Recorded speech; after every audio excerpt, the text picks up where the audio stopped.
रात के 3 बजे महाराज जी घर में रखी गीता, आसन, पीतल का लोटा और एक चद्दर को लेकर निकल पड़े गंगा जी की ओर।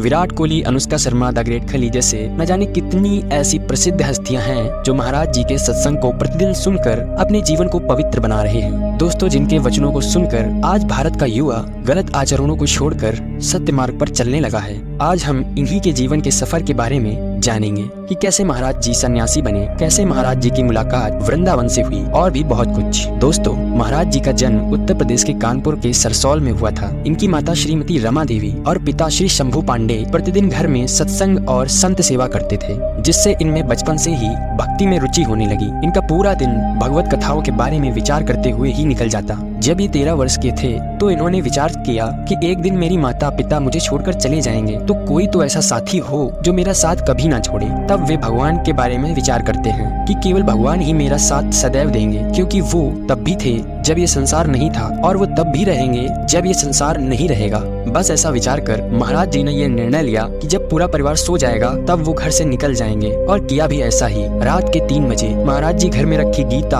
आसन, पीतल का लोटा और एक चद्दर को लेकर निकल पड़े गंगा जी की ओर। रात के 3 बजे से दोपहर 12 बजे तक चलते चलते उन्हें बहुत जोर की भूख लगती है, पर उस समय वो जंगली इलाके में थे जहाँ भगवान शिव का एक मंदिर था और एक कुटी थी, पर आसपास कोई नजर नहीं आ रहा था। 13 वर्ष का बचपना और जोरों से लगी भूख, तब उनके मन में विचार आने लगे कि कहाँ रहोगे। फिर सोचा जहाँ भगवान रखेंगे। कैसे रहोगे? फिर सोचा जैसे भगवान रखेंगे। इस प्रकार के भूखे पेट कई विचार उनके मन में आ रहे थे कि तभी एक व्यक्ति उनसे कहता है कि यहाँ जो कुटिया बनी है उसके बाबा जी कहाँ हैं, कुछ पता है? तो महाराज जी बोले, मैं तो आज ही यहाँ आया हूँ, मुझे कुछ नहीं पता। तब वो व्यक्ति कहता है कि मैं तो बाबा जी के लिए ये गाय का मट्ठा लाया था, अब वो तो यहाँ है नहीं और ये मट्ठा का घड़ा भी बहुत भारी है, वापस लेकर कौन जाए, तो इसे तुम ही पी लो। जिसके बाद महाराज जी उसे पी लेते हैं और वही आराम करने लगते हैं। इस घटना ने महाराज जी का विश्वास और बढ़ा दिया कि स्वयं भगवान शिव ने मेरे लिए भोजन का प्रबंध किया, तो अब मैं कभी वापस नहीं जाऊंगा, अब से भगवान शिव के भरोसे ही जीवित रहूंगा। वही दूसरी तरफ माता पिता ने ढूंढने की बहुत कोशिश की और महाराज जी उन्हें गंगा जी के घाट पर मिल भी गए, पर जब पिता ने महाराज जी से कहा कि अभी तुम छोटे हो और तुम्हें नहीं पता कि ये संसार कैसा है, मेरी बात मानो, जैसे मैं गृहस्थ जीवन में होकर भगवत भजन करता हूँ वैसे ही तुम भी करो। पर महाराज जी ने विनम्रता पूर्वक मना कर दिया। तब उनके पिता ने कहा कि अभी तुम छोटे हो, पर जब तुम बड़े हो जाओगे और अगर मुझे सुनने में आया कि तुम ढोंग कर रहे हो, बुरे काम कर रहे हो, तो मैं खुद ही तुम्हें मार दूंगा। तब महाराज जी ने कहा, आपको कभी ऐसा सुनने में नहीं आएगा। उस दिन के बाद महाराज जी का जीवन गंगा जी के घाटों पर ही बीता। रोज महाराज जी ब्रह्म मुहूर्त में उठकर गंगा स्नान करते और पास ही किसी पेड़ के नीचे भगवान शिव का ध्यान करते, और जब भूख अधिक लगती तो किसी मंदिर के भिखारियों की लाइन में बैठ जाते और 15 से 20 मिनट के अंदर अगर कोई खाना या प्रसाद देता तो ले लेते, वरना वहाँ से आगे बढ़ जाते। कई दिन तो उन्हें खाने को ही नहीं मिलता, पर फिर भी वो किसी से खाने को नहीं मांगते। ऐसा ही महाराज जी का जीवन गंगा जी के घाटों पर गुजरा। एक दिन महाराज जी तुलसी घाट के किनारे एक पीपल के पेड़ के नीचे बैठे भगवान शिव का ध्यान कर रहे थे कि तभी उन्हें विचार आया कि कैसा होगा वृंदावन। ऐसा विचार कर ही रहे थे कि तभी एक संत की आवाज उनके कानों में पड़ी। वो कह रहे थे, महाराज जी, आज वृंदावन से एक झांकी मंडली आई है तो रास लीला का अभिनय करेगी, कई संत वहाँ दर्शन करने आएंगे, आप भी चलिए। तब महाराज जी मना कर देते हैं और कहते हैं, मुझे नहीं जाना। तब वे संत कहते हैं कि ये झांकी मंडली 1 महीने के लिए आई है, आप एक बार मेरे कहने पर चलिए। संत को बार बार ऐसा जिद करते देख महाराज जी को लगा कि शायद इसमें भगवान शिव की ही कोई इच्छा है, चलकर देखना चाहिए। और जैसे ही महाराज जी ने उस झांकी मंडली की चैतन्य लीला को देखा तो उन्हें बहुत आनंद आया। अब तो उनका प्रतिदिन का नियम बन गया था कि रोज उन्हें झांकी की लीलाओं को देखना ही था।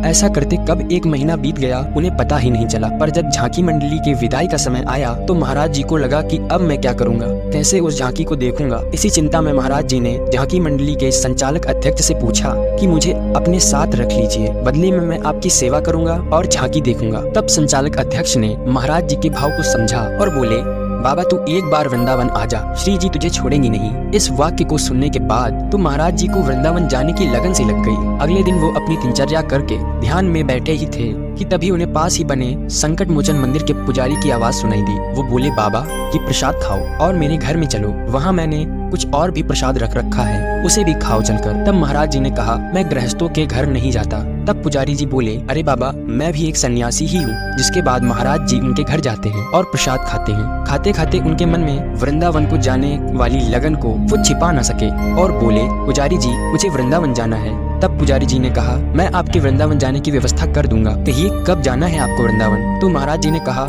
जब आप व्यवस्था कर पाए। पुजारी जी ने कहा, मैं कल ही आपकी मथुरा जाने वाली रेलगाड़ी की व्यवस्था कर दूंगा, क्योंकि काशी से वृंदावन तक की कोई सीधे ट्रेन नहीं जाती है। जिसके बाद महाराज जी को ट्रेन में बैठाल कर पुजारी जी वापस चले जाते हैं और महाराज जी निकल पड़ते हैं अपने नए सफर पर। रेलगाड़ी के जिस डिब्बे में महाराज जी बैठे थे, उसी डिब्बे में दो व्यक्ति शास्त्रों के बारे में कुछ गलत बोल रहे थे, जिसे सुनकर महाराज जी उन्हें सच्चाई बताते हैं। तब वो महाराज जी से पूछते हैं, आप कहाँ जा रहे हैं? महाराज जी बोले, मथुरा। तब वे बोले, तो मथुरा तो हम भी जा रहे हैं, आप वहाँ मेरे साथ एक दिन रुक जाइएगा। महाराज जी भी उन्हीं के साथ एक राधे श्याम नाम के गेस्ट हाउस के बाहर पहुँच गए, जहाँ वे दोनों व्यक्ति महाराज जी से कह के जाते हैं कि आप यहीं रुकिए, जब आपको अंदर बुलाऊंगा तो आप आ जाना। इतना कहकर वे दोनों गेस्ट हाउस के अंदर चले जाते हैं और महाराज जी बाहर ही खड़े उनका इंतजार करते हैं, पर वे नहीं आते। रात के 11 बज रहे थे। गेस्ट हाउस के गार्ड ने महाराज जी को देखा और कहा कि जाओ यहाँ से, यहाँ मत खड़े हो। अब महाराज जी जाएं तो जाएं कहाँ? जिसके बाद वो थोड़ी दूर तक चलते हैं और उन्हें एक व्यक्ति बोलता है, जय श्री कृष्ण बाबा। तब वे भी बोले, जय श्री कृष्ण। जिसके बाद वे महाराज जी से उनके बारे में पूछते हैं और महाराज जी उन्हें बता भी देते हैं। तब वे महाराज जी से उनके घर भोजन करने को कहते हैं। महाराज जी घर में जाने से मना कर देते हैं, तो वे बाहर ही भोजन ले आते हैं। जिसके बाद वो भोजन कर उस व्यक्ति से यमुना जी का रास्ता पूछते हैं और वो उन्हें बता देते हैं। तब महाराज जी थोड़ा आराम कर सुबह होते ही यमुना स्नान को निकल जाते हैं। यमुना स्नान करने के बाद महाराज जी पास ही बने केशव देव मंदिर में जैसे ही दर्शन करने गए और ज्यों ही उन्होंने पहली बार केशव देव जी की छवि को देखा, उनके आंखों से प्रेम के अश्रु निकल उठे और आंसुओं का प्रवाह इतना बढ़ गया कि वहाँ खड़े कई लोग ये देख बाबा जी को फूल, माला, पैसे आदि समर्पित करने लगे। उसी में से एक व्यक्ति महाराज जी से बोले, बाबा हम आपकी सेवा करना चाहते हैं, मेरे लिए कोई आज्ञा? तब महाराज जी बोले, मुझे वृंदावन जाना है। तब वह व्यक्ति बोला, वृंदावन में कहाँ जाना है? तब महाराज जी बोले, रमण रेती। जिसके बाद वो व्यक्ति गाड़ी की व्यवस्था करके महाराज जी को रमण रेती पहुंचा देता है। तब वहाँ एक संत जो मौन थे, उनसे महाराज जी ने पूछा,